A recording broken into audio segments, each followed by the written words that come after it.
রুই মাছ রান্না করবো। এপাশে কড়াই দিয়েছি, কড়াইয়ের মধ্যে তেল দিয়ে তেলের মধ্যে পেঁয়াজ দেবো, রুই মাছ ভুনা করবো।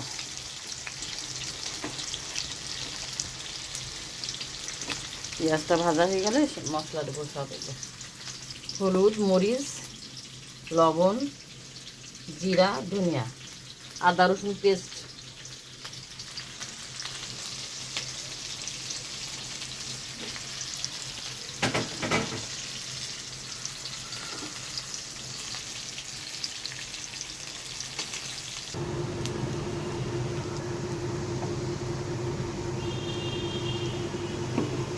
পেঁয়াজ ভাজা শেষ। এবার একটা আদা রসুন পেস্ট দেবো, এই যে আদা রসুন পেস্ট,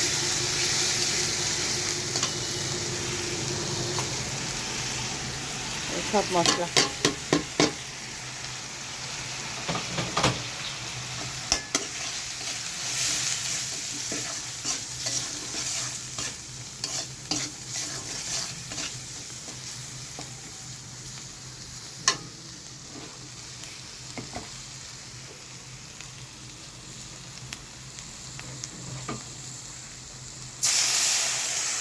মশলাটা ভোনা হয়ে গেলে পরে ঝোল দেব, ঝোল দিয়ে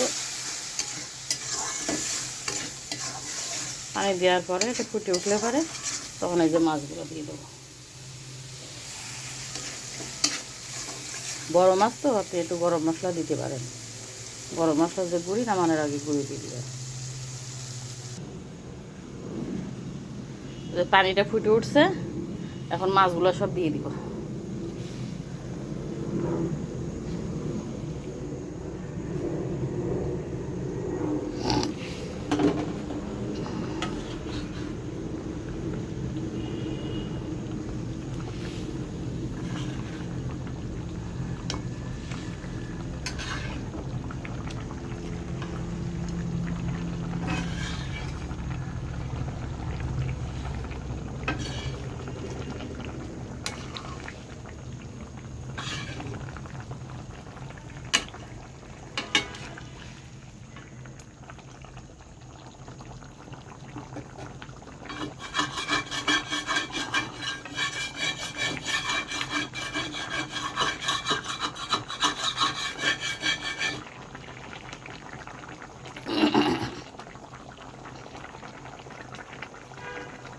ঝোল কমে আসলে পারে, ঝোলটা যখন একটু কমে আসবে তখন একটু গরম মশলা দেবো, হালকা গরম মশলা দিয়ে নামাই ফেলবো। বড় মাছের ভিতর তো গরম মশলা যার ইচ্ছা দিবেন, যে খান সে দিবেন, নালে দিবেন না গরম মশলাটা।